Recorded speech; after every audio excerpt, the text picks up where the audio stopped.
We have Dr. Carmen Wilson, who is a dedicated educator. Career spans several decades in the field of urban education.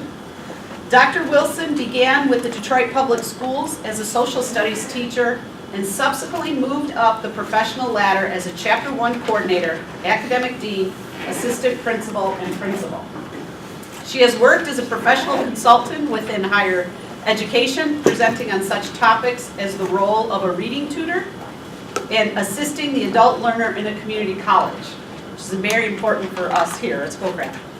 Dr. Wilson earned a Bachelor's of Arts in Social Science Teaching from MSU, a Master's of Education in Reading from Marygrove College. She's an education specialist in general administration. She's an educational specialist in general administration and supervision, as well as a doctorate of education in education leadership and policy studies at Wayne State University.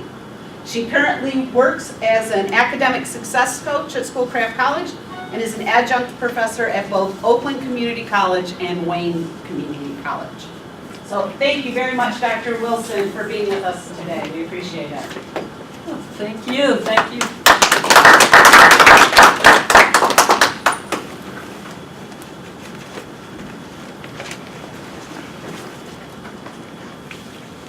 Well, welcome everybody. It is indeed a pleasure to stand before you and share some information about our students today. So I'm planning on scaffolding the strategies that many of you can use in your classrooms, in your classroom setting. So let's begin. First thing I would like for you to do is to close your eyes. Don't look at any cell phones or clocks or anything. And I want you to close your eyes and imagine 1 minute. Sit for 1 minute, and when you think 1 minute has passed, please raise your right hand. Ready? I think I'm going to do that again. I think I'm going to see myself. Just a second. Just to double check.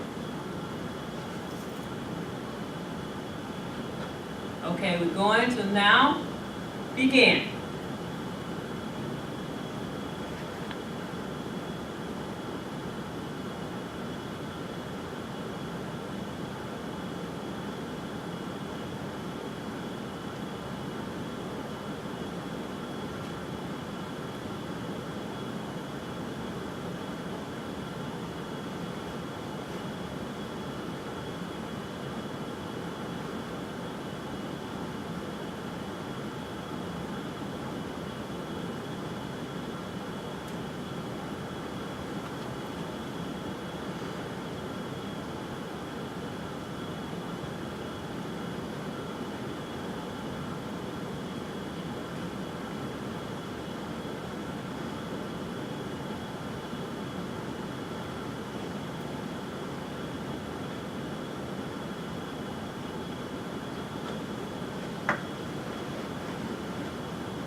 All right. Okay. So we see we had a few people that were early and some were late. So that tells us what? Let me turn this off. That we all have different concepts of time, right? Some is fast and some is slow. Just want to get an idea when we talk about time management.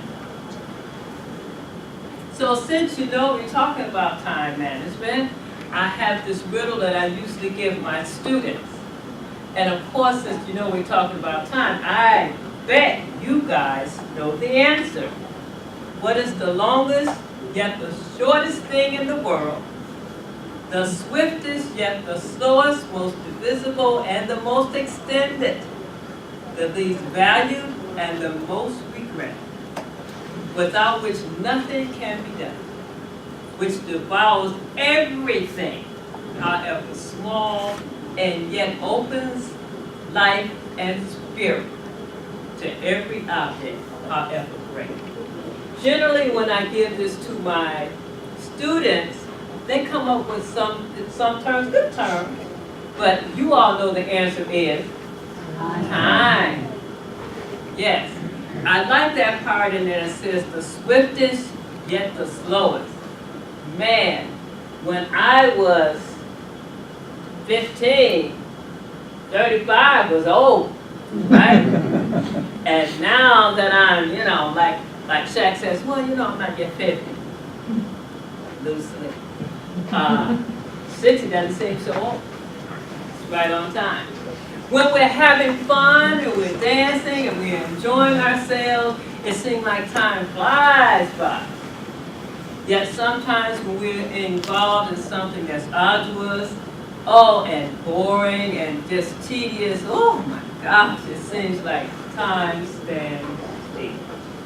But nevertheless, we all have what? The same amount of time every day. All of us, no matter where we are in life. We have 168 hours per week, the same as our students have. And one thing you've learned, okay, that was me, okay, not me guys. One thing that we know from previous sessions about our students is that the majority of them are what? Working. They're commuters, they're part-time. You look at the data sheet. So they have a lot of obligation. They're stretched very, very thin. And we have to help them as professors. Because no matter what, they must stay ahead with their academic tasks or they're behind schedule. I tell my students that all the time. If you're not ahead of schedule, then you're behind schedule. Another thing I ask my students, and you can too, is can you manage time? Or time management is a misnomer. Why is that? Can you manage time? The question is, the answer is, class, no. You cannot manage time. They'll say, yes, I can manage time. No, you can't. What you can do is manage yourself and the activities you choose to do. You either choose to come to class or you don't. You choose to go to that party or go to the movies when you know you have a paper due on Monday. We can control our actions, and that's what we need to convey to our students, help them along. So how do we do that? And our professors that presented in session 2, they had a lot of great ideas. And the first thing we do is we know that academic success begins day one. Day one, the first day of class. And why is that? Because we give them that document, the Bible of the class, as it were, the almighty syllabus, which we're going to talk later about again. And we had some great ideas from some of your faculty. But one thing for sure is, instead of just reading the syllabus to them or assuming that they can read and understand, there are some things that maybe we can help them along with in terms of managing their time or seeing the big picture. And that is have them highlight the key dates, the weekly assignments, when projects are due, the dates of the midterm, and other assessments. Have them do that. Also, remind them that this is the most important campus resource at their disposal, that syllabus. And they should refer to it every week. How many of you have experienced, well, after the 3 weeks, and say, take out your syllabus, and many of the students don't know where they are, can't find it. Oh, they're somewhere in the book bag, they're somewhere. Because they don't realize the importance of reviewing that syllabus each and every week to keep on time, on task, and on their mission. And their mission, of course, is to acquire an associate's degree. Explain to them the ratio. We all know that research tells us that for every credit that our students take, they should devote 2 hours outside of class. However, it depends on the difficulty of the class. For many, if they're taking STEM classes, your math classes, chemistry, etc., they may need to devote 4 hours outside of class for that particular course. So depending on the course, and oh, I thought I put this on library, sorry. Depending on the course, you need to make them aware of how many hours outside that it would take for them to study for your course. Okay, so just remind them of that. Also, research is clear that they should have a planner. Now, today, back in my day, you know, which was about 2-3 years ago when I was in school, back in my day, we didn't have electronic planners and all those kinds of apps. But today, our society is replete with all kinds of electronic apps that will help you stay on time, reminders, to-do lists, the whole 9 yards. So there's plenty. However, we should encourage them to use a physical planner as well. It is something about writing the dates in a planner you can refer to. So I always encourage students to use both. And we in the LAC, we have plenty of planners in case your students don't have any. Please encourage them to come by. We'll be more than happy to give them one and show them how to use it, as well as all of our academic coaches. We are aware of time management strategies, so if they want more information, they can come and see any of us. Lastly, I want you to encourage them to use the resources. We have very comprehensive resources here at Schoolcraft. As was mentioned in my bio, I work at several other community colleges, and I must say that Schoolcraft is second to none with its resources for students. So tell them about the LAC, encourage them to see it too, encourage them to use PAL if you have those courses. Encourage them to visit you in your office hours. That's very important. Sometimes students are afraid to do that. Let's make that more inviting. All of these things working together in concert will help our students stay on time and on task. And lastly, here are tips from your colleagues. I listened and I took copious notes last time, and I said, wow, they have some good tips that maybe I should share again, so that if some of you are not using them, maybe you can embed them in your courses as well. So of course, again, we've heard from last time that you need to provide a detailed syllabus, and that's very true with the dates. Also, I would include the dates that they're out of school and holidays, that kind of thing as well.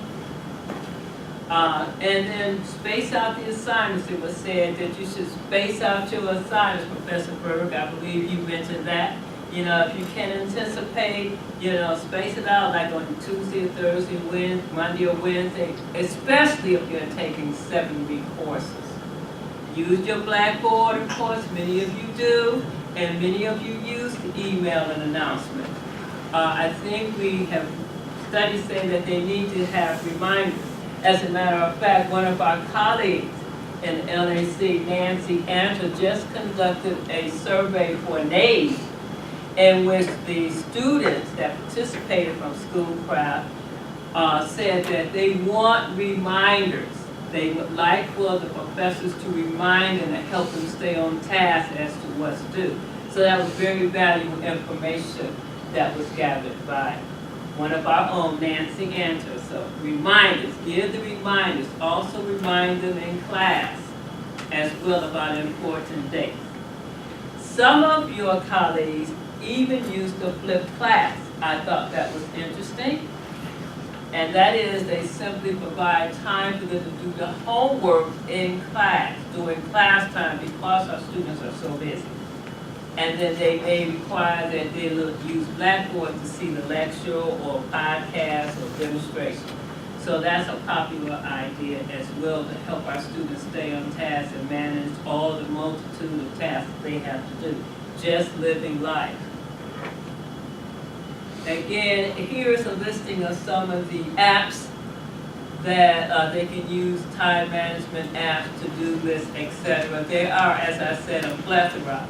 I just researched a few. But if you're talking about time management to your student, you should encourage, at least for them to think, because outside of our, we are content specialists. And content specialists know their content, and they don't want to be charged with being like a reading teacher in addition to that. So these are just things that we can talk about intermittently throughout our course that will help our students stay on time. And that is, if they know their goals, any time management plan starts with prioritizing what they have to do. Your goals, what are your priorities? What do you want to accomplish in 2 years or 1 year, etc. And then it's going to require that they use some organizational tools that I've suggested, which is a planner or an app to stay on time. And most importantly, they have to use effective research-based study strategies, and I'm going to talk about some later on in the presentation. So all of these things working concurrently will help our students not only be successful academically, but also stay on task. And why do we want to encourage our students to use a planner, to refer to that syllabus on a regular basis? Is because, and make that schedule, because if they do these things, they will actually prevent procrastination. As you know, the number one problem that our students have is procrastination. They want to put off tomorrow, today, what they can do. Oh, how do they go? Put off today, tomorrow. Okay, I got it. But you know what I mean, put off what they need to be doing in a timely fashion that day. If they use a schedule, then they won't be cramming the night before trying to learn information in 12 chapters in a night, which we know is impossible to do. And hopefully, when I was researching, I said, oh, if they schedule, they might enjoy studying. Hopefully they will. It won't be such an arduous task. And that would actually allow them to gain time to do the pleasurable things, the recreational things that they really want to do. So that is time management. I'd like to end with this quotation. Everybody's familiar or should be familiar with Allen. He is a time management guru. And he says, time is your life. To waste your time is to waste your life. But to master your time is to master your life and make the most of it. We can all relate to that. Students, staff, administrators, etc. We can all heed that advice. Try to make the most of our time and schedule our professional tasks as well.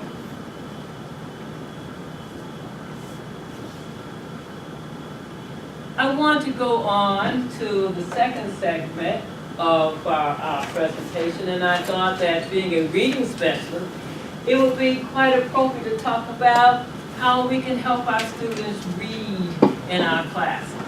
They don't do enough of it. How can we get them to read the text after they purchase the text? The first thing is to get them to purchase the text.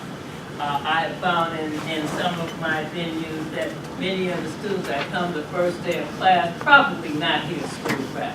But at some institutions, I started to teach my class, and I'll only have maybe 2 people of the 20 that will have their textbook. Boy, that's a bummer. I said, well, but I'm sure at school prep the first day, all of your students will purchase the textbook, and they'll be ready to go. So let's talk about reading a little bit. So looking at this activity, you see 3 lines. Which one is the easiest one to read? 1, 2, or 3? 3. See, we're so smart, you're so smart. Well, 3 is correct. Why is 3 the easiest to read?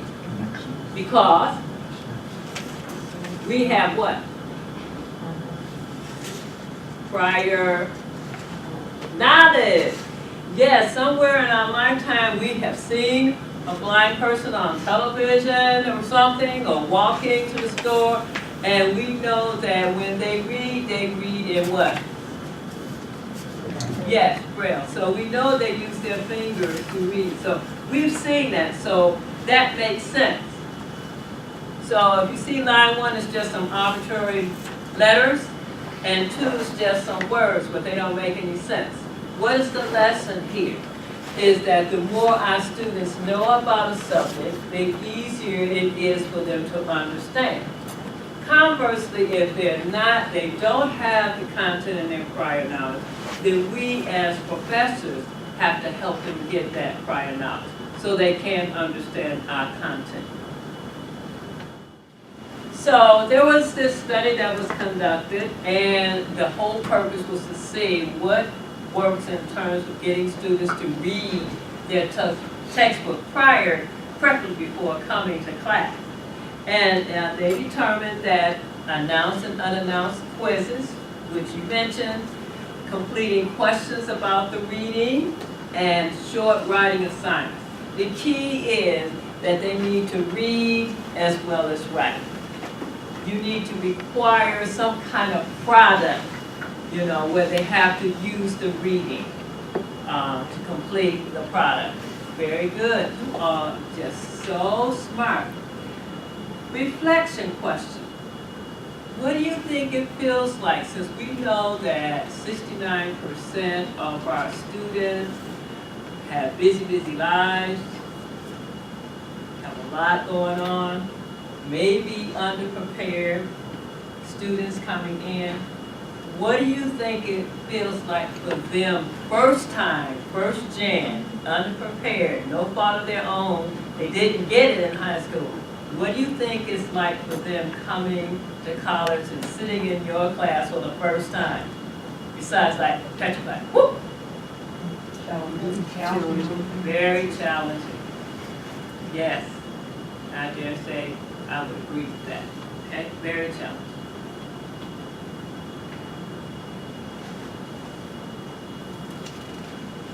So it said that readers can be divided into 4 classes.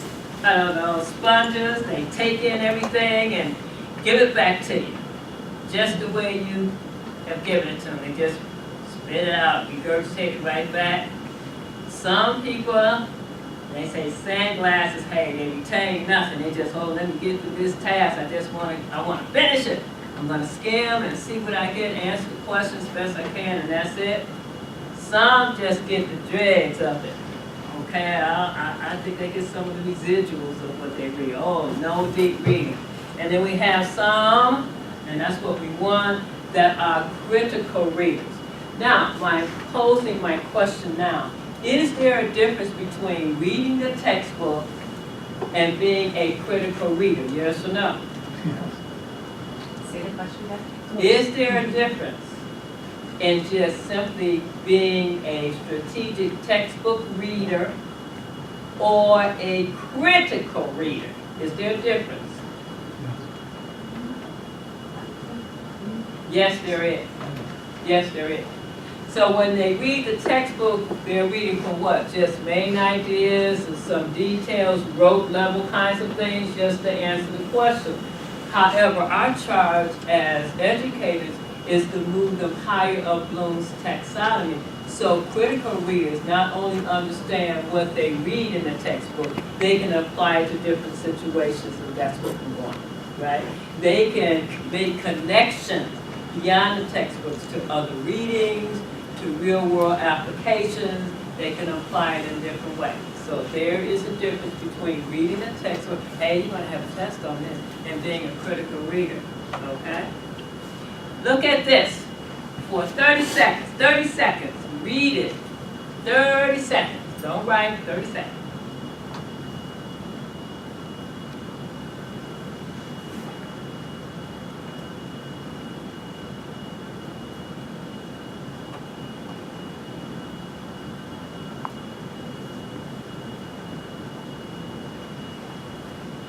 I now want you to take my little sheet of paper and I want you to rewrite what you saw, what you read in reverse order.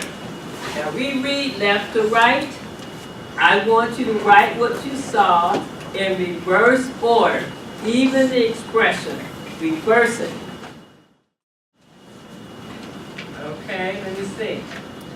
How many of you got it right? So you should have written lifetime AA in once. Bush, the in verb. Spring, the in Paris. How many got it right?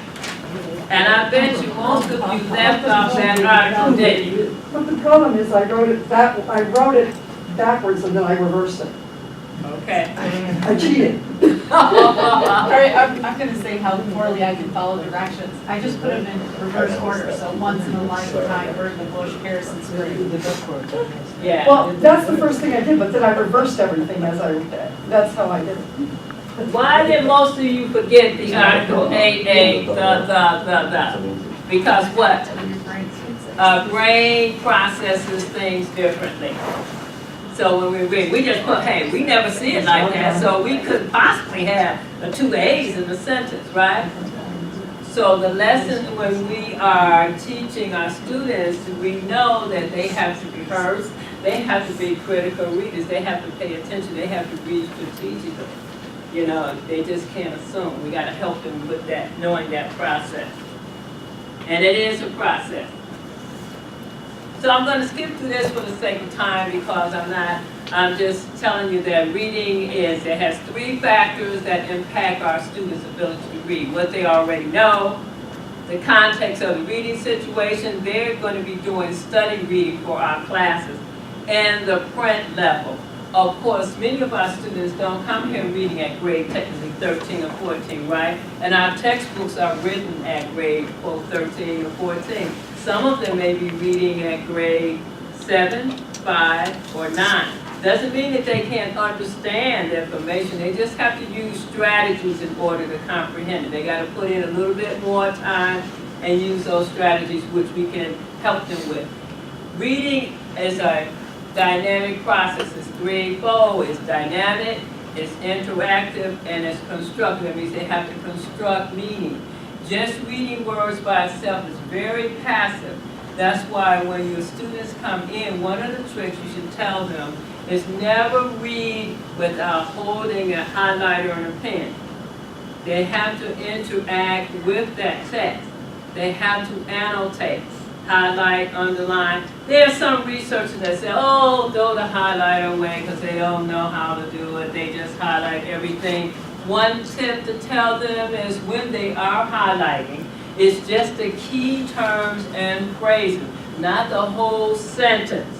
Okay, they should highlight less than 10% of the page. So if you go by, happen to go by, and you can practice this, you can take a sheet from your textbook and model what it would look like if they have highlighted or annotated appropriately. One sheet, one time, while you're moving in your lesson. I'm trying to pick strategies that we can do that's seamless in our content, because you have content to cover and you don't want to be a reading teacher as well, but you want to help them understand information in your text. So less than 10%, very good thing to do. Model just one page and how they would do that. If you notice the sheet on the front of your packet that I've given you is already typed in the form of Cornell note-taking. So I give that to model how Cornell notes would look as opposed to teaching them the whole Cornell note-taking process. So if you look at my sheet, you know that the column is for key terms and definitions. And on the side, I said examples, supporting details, etc. And if you look at the back, at the bottom, it has the summary. So it's set up as if they were taking Cornell notes. So I've already modeled that for you. Again, there are 3 points to any reading system, things that they have to do before reading. They need to preview it before they start reading. Oftentimes, our students are assigned, they just want to get right to it. They just want to stop. But there is a process. That means a series of steps. If they use the process consistently, they will learn the content. They will give them deep learning as they use this process over and over. So they got to preview all of the plethora of reading strategies, SQ3R, SQ4R, PR, WR, all of those. Multitude of reading strategy has a preview component. They got to survey first. Look at the bold print. You can teach them now, telling them, look at the bold print, the headings, teach them the 5, W1H, and then they have to do something during the process. That is making those predictions, and that's highlighting key terms, put the example down, etc. And then after the reading, they have to do something. we need a product. They can do a summary. You can have them do a graphic organizer or an outline. They have to do something to integrate all of this information they've read. So in college, in elementary, by grade 4, we teach our students by 4th grade or in 4th grade how to read. But when they come to us in college, they have to read to learn. They have to read well, because we want them to be able to not only understand it, but they have to apply it, analyze it, synthesize it, all the way up the ladder of Bloom's taxonomy to creating something. That's what they need to be able to do at the college level, read to learn. So these are some of the reasons that our students don't complete the assigned reading. I know you've heard, as I've heard many times, well, I took a test and there was nothing from the textbook on the test. I didn't understand anything on that.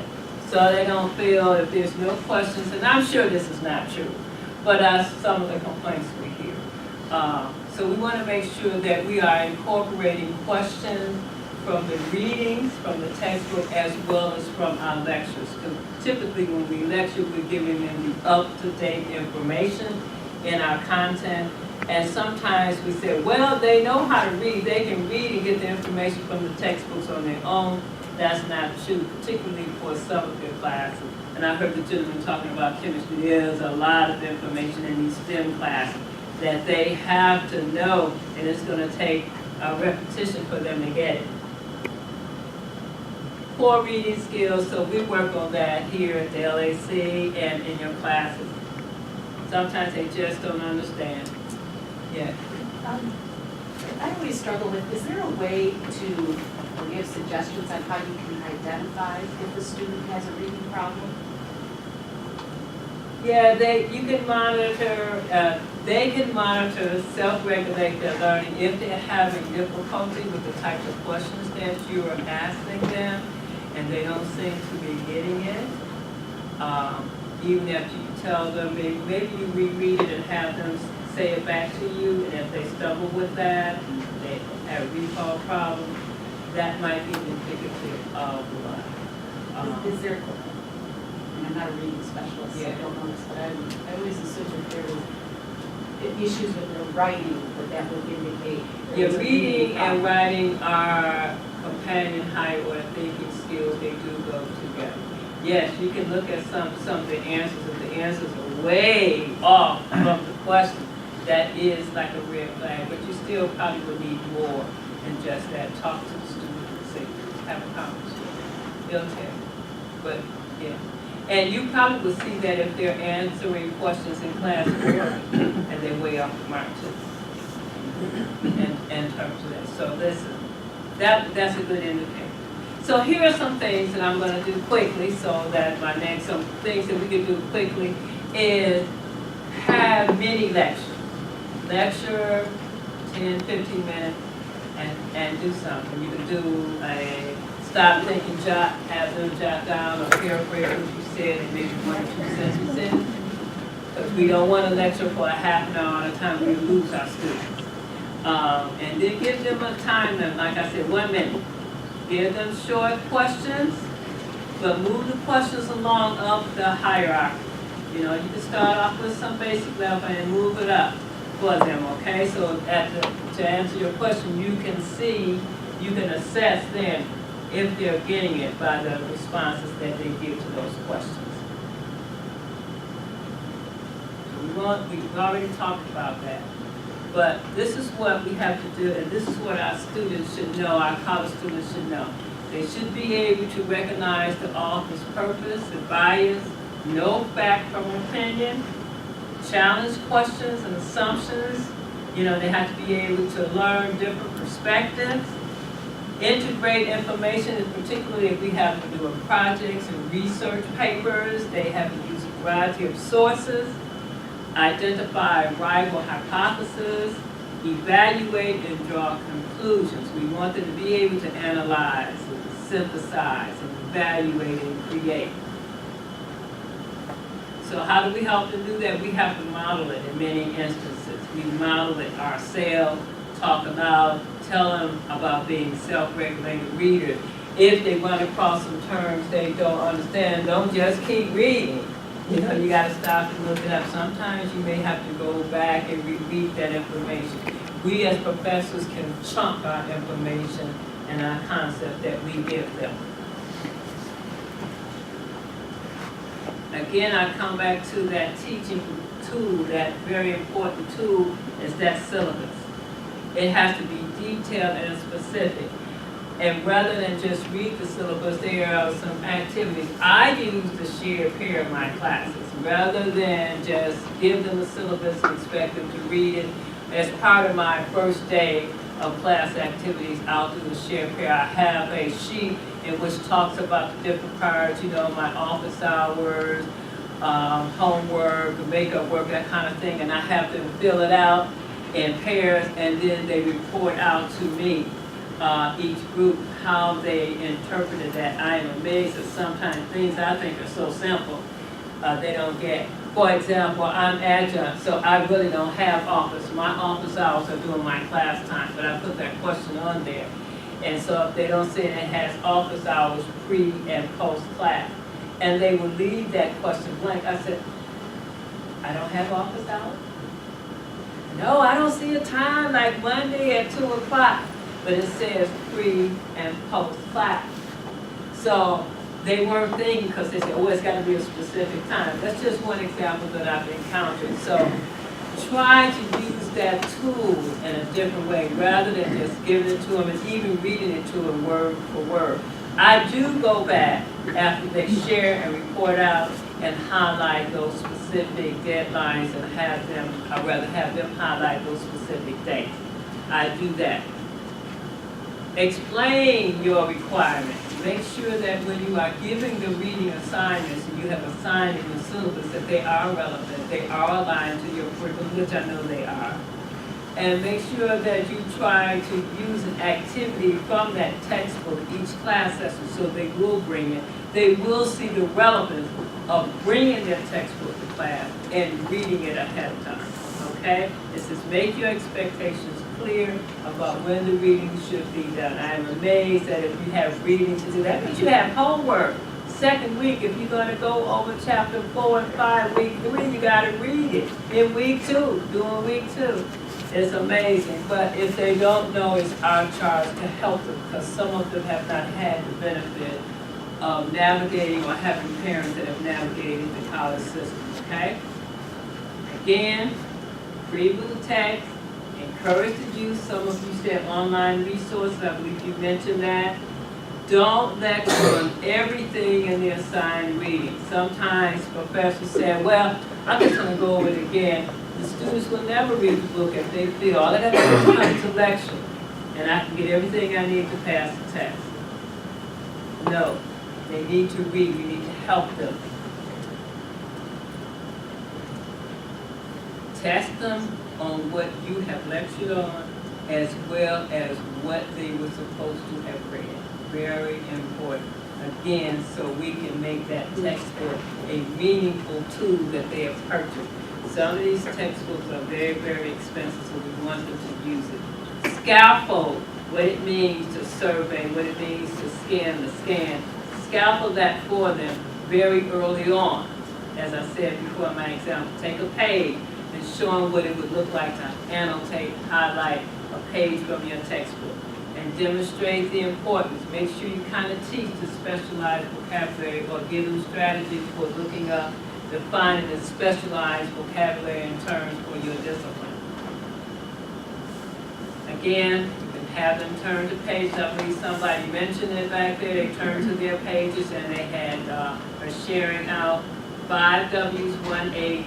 And before exams, please tell them what's going to be on the exam, the type of questions is going to be on. I believe one of your professors last week said in his PowerPoint, he has the answers bold in the PowerPoint to what's going to be on the exam, and they need to be cognizant of that. That's one strategy I thought that was interesting. Give them practice tests.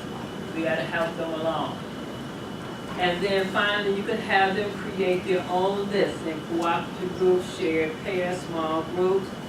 Many of the things that you said, you all are so smart here, taking the announced, unannounced quizzes, your reading response journals, mapping, outline, cooperative reading groups, you all are on the mark. These are many of the things that we can seamlessly embed in our courses that will help our students stay on time as well as read in advance. We want them to read and feel comfortable with doing that, okay? So, in summary, we have to guide our students through course information. They have to know the purpose for reading. They have to be stimulated in their thinking, their curiosity aroused. They have to be assisted with those major concepts and specialized vocabulary. They have to know that you read at varying speeds. Of course, we can read anything that we like very rapidly, but for the textbook, they have to use study reading, which is 50 to maybe 250 words a minute. They have to read slower and more carefully, but they have to be held accountable for reading because that's part of the college experience. We don't want to spoon feed, we just want to help them along, okay? So, here's my test. 3 truths and a fib. Which one is the fib?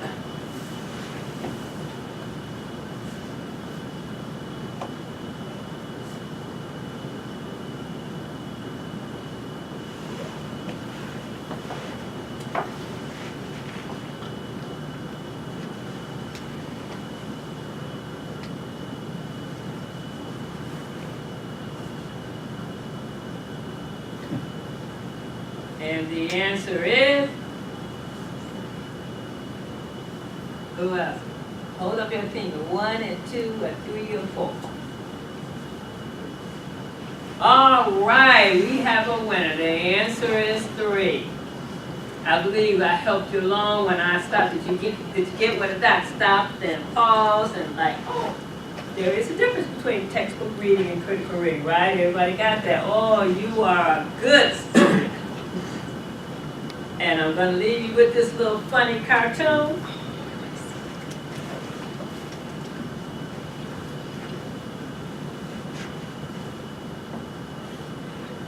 And then when he picked up the book, all the letters slid off. I like it.